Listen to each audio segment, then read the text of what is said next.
All right, welcome back. My name is Beatrice Watare and welcome to the newspaper review segment. My name is George Gishuru. Yes. Acha tuone magazeti yanasema nini. Yanasema nini. This is quite interesting. And I think it's also the headline. I think we'll chat a little bit about it. Tuelewe kwani kunani? I see mama, please forgive us. Please forgive us. Deputy President Rigathi Gachagua has offered an apology to former First Lady Mama Ngina Kenyatta for what he termed political madness during the 2022 general election campaigns as he stepped up his bid to take control of Mount Kenya region. This is interesting. Very interesting. And it's the same story that is actually on the front page of the Standard. Yes. And also I saw Taifa Leo. Yeah. They're also going with the same headline. Mama Ngina nisamehe na anainua mikono. Yeah, you were saying they are very wise in looking for the editor. Just the perfect picture. I tell you, whoever did it for Taifa Leo, top notch. They deserve they deserve an allowance for that. Goodness. Yeah, but of course, it's all about politics. Yeah. And we saw run up to the election and even after the election, what we witnessed, so many bad things that we would not want to see. Disrespect to people, to offices, to office holders. But now, the good thing is that there is a sort of a realization that it was a mistake. Yes. Na wamekuja wamesema, tusamehe. There's no more condemnation. There's no problem. No more condemnation. But now you see, someone has asked for forgiveness. Yes. But you see, now it behooves the one who was injured to either accept or reject. Yeah, but we hope they heard today's message. And they will accept. And they will just say, it's okay, my son. It is well, my son. It is well, my daughter. Yeah. Good thing, even if they don't agree. God has forgiven you, Gachagua, if you're watching. Anyway, just more on that. I see his DP people for sure committed sins against Mama Ngina, but we are happy with this apology. It reflects remorse. This is Mr. Wachira Kiago saying this. And I also see that something very important here, nominated MP Sabina Chege said the community needs to unite and seek peace with the Kenyatta family. We cannot pretend not to know the immense space that family occupies in our region, and politics aside. The founding fathers' family has its history and attached to the whole region. This is really interesting. Very, very, very interesting. Yep, and we see how, the unfortunate thing when it comes to politics. It opens so many other things. So many. Yeah, so we now wait and see now how now these pronouncements will play out. In the near future. Yes, and by the way, just to be mentioned, that on March 27 last year, some people believed to be hired political goons raided the Kenyatta's Northlands estate, stole sheep and trees, burnt parts of the land, and attempted to subdivide the land. So this is part of why there's an apology being directed to that direction. But, it has taken quite some time. I mean, that's 1 year. 1 year plus. But anyway, better late than never. Better late than never. And maybe realization. Labda sai ndio wamerealize. Unajua, until you realize. Every time you'll be thinking, I did the right thing. I was on the right trajectory. But when you realize and you offer apologies, we'll see how it goes. Forward now. I'm looking forward to the news tomorrow and the other day as well, just to see how this is responded to. But anyway, moving forward quickly, I see jobs dispute that may couple KRA. Jobs dispute that may cripple KRA. I see here a court order barring Kenya Revenue Authority from hiring is threatening to paralyze its operations and undermine revenue collection, with the taxman now finding itself in the middle of a human resource storm as contracts for over 50 senior managers are set to expire amid a staff shortage of of 4,000 that has persisted over the years. This is about KRA. We have a jobs dispute going on, and that is on page 4 and also 5. I also see something very, very unfortunate. Mvua ni baraka lakini kwa wengine kidogo. And I feel, you know, we really talk about the damage that rain brings to our country and the various parts of the country. Yeah. But one thing that baffles me the most, this is a repetitive thing. This is something that keeps happening. Why aren't there measures to create a proper drainage system for most of these places? Because they know ikifika mvua, even ndio something that shocked me was even the, you know, inaitwaje expressway. How could it have been made without thought of a drainage system? It's called nature. Hey. And the late Professor Wangari Maathai, she said, nature is unforgiving. Very unforgiving. Especially when you joke with nature. Yeah, and when you neglect your due diligence. You are having constructions on pathways meant for water. Yet you want that water to change routes. Yeah. You're joking. Aye. What maji inajua hii ndio barabara. Hata whatever you do. Yeah. It will still know hii ndio barabara yangu. Oh my. Yeah, so when we are giving approvals for buildings, for whatever infrastructure, we need to know at the back of our minds. Nature. Mother and that nature. One day it will rain. It will rain. And literally. When it rains, it pours. Thank you. Well, anyway, I see heavy rains bring death and destruction. At least 7 people are feared dead after a heavy downpour in Nairobi on Sunday night that left a trail of destruction in its wake. The heavy rains have also exposed capital's age-old problem of poor drainage, which City Hall has struggled with for years. I think this should be a wake-up call. I mean, we do not have to keep seeing the same issue over and over again. What we need is to create a solution. You see, the Bible says that a wise man sees danger and prepares for it, but a fool falls right into it. Isn't it what we are seeing now? We are falling right into it, but we need to see danger as it comes. In other news, I see DJ Joe Mfalme, 6 others to be held for 14 days in probe. This is a very unfortunate thing.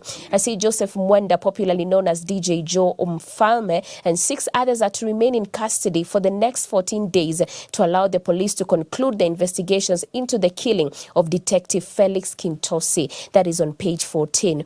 And quite unfortunately, our own, very own, you know, we have Rita Tinina, an amazing journalist, passed on, and this is really, really sad. It hit the country. It was a big blow, you know, for the media industry. Colleagues, friends pay Rita Tinina glowing tributes as requiem mass. A consummate and distinguished journalist, humble, remarkable, passionate, a great curator and storyteller. These were just some of the adjectives used to describe the colorful life of Rita Tinina during her requiem mass at the Holy Family Basilica in Nairobi yesterday. This is really, really unfortunate, and you know, may her soul rest in peace. And we just send our heart to each and every person who has been affected heavily by the death of this amazing woman, Rita Tinina. And on the back page, I see Mokaya focus on cash as she takes reins at the judiciary. New chief registrar has pledged to agitate for more funding from the government. Interesting. I see the new chief registrar who has replaced Miss Anne Amadi will serve for a period of 5 years. Ndo ameingia na ndo sasa pia nasema taitisha hera bana.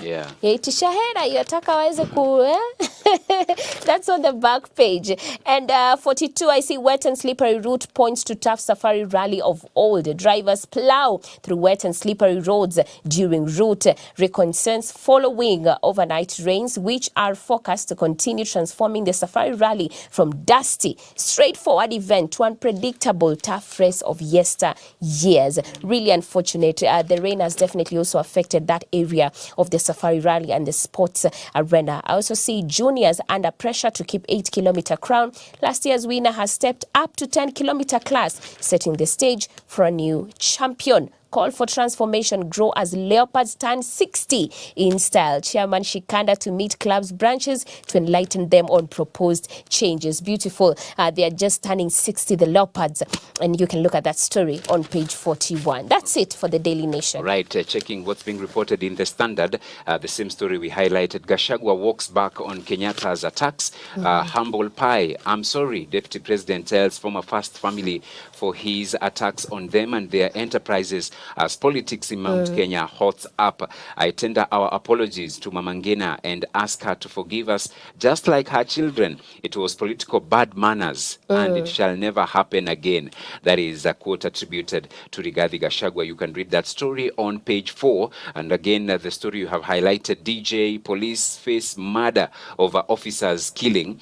Celebrity DJ and police officers were yesterday arraigned, with the DPP saying they will take a murder plea after man they allegedly fought with died. It's a story on page 3. A very, I don't know, because they're talking about road rage, because it happened after an accident. But now see, a road accident turning into a murder case. So quite unfortunate. It's unfortunate. I also see Tinina remembered for her work ethics. Family and friends pay tribute to journalist Minnie said had a character that should be aped by many during Requiem Mass. It's on page 3. High Court throws out Njeri's 17 billion shillings diesel case. Judge says diesel consignment never arrived and was not aboard motor tanker. He says cargo the claimant and defendants were fighting over was not the same. So you can read that on page 2 inside the Standard. I also see taxpayers paying as the state drags feet. It's on page 12. And also dependency syndrome in children's homes ruining proper growth. Caregivers reveal. A man says as a destitute, his proper identity was changed, was subjected to structured boring routine, had unpleasant interactions that turned out to be source of his social miseries. Page 6 and 7. That special report.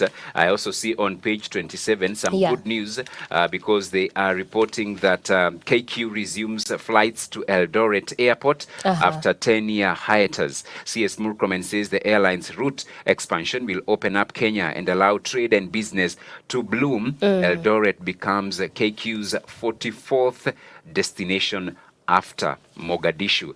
So some good news there as well. Back page, foreign drivers ready for Safari Rally Challenge. Final preparations get underway ahead of the WRC Safari Rally. Frenchman Adrian Formax of M Sport Ford itching for action. That is on the back page of the Standard. Why AFC must sing a new song as they seek to restore lost glory. President Ruto donated 10 million shillings to Ingwe during 60th anniversary celebrations. The oldest club in the country plotting to adopt a corporate model. That is on page 39. And then we have school games. You can read on page 38, St. Anthony's and Iten inch closer to lift Rift Valley boys hockey team. Basketball team shows it's not all about athletics in North Rift. And also see Southgate backs Tony's quality ahead of Belgium tie. And then former Kenya junior ace Padam wins at Railways. That's on page 37. And then quickly, the Business Daily. Kenya's jobless engineers, doctors, fight for gig work. 40% of workers microtasking have a STEM degree. ILO says 26% studied medicine and natural sciences. Read that on front page and page 2. Win as world's largest asset management firm picks NSE. That's on first page and then page 2. And Kenya's happiness ranking drops. Apparently, Kenya's happiness levels have dropped for the first time in 5 years. An analysis based on a newly released survey shows. So does it mean that Kenyans are no longer happy? Julie? Oh my! You know? They should come. We give them some of what is here. The jolliness is overflowing. I know. So, so that is what is being reported in the daily. Yes. So you can pick whichever paper and go through, get to be updated with what's happening across the country. Yeah. Let's continue to pray for our nation, Kenya. Oh, yes, we definitely need to keep praying. But thank you so much for being with us even until now. So we take a short break, look at the video of the day. We'll come back, talk about it, and of course, usher in today's testimony.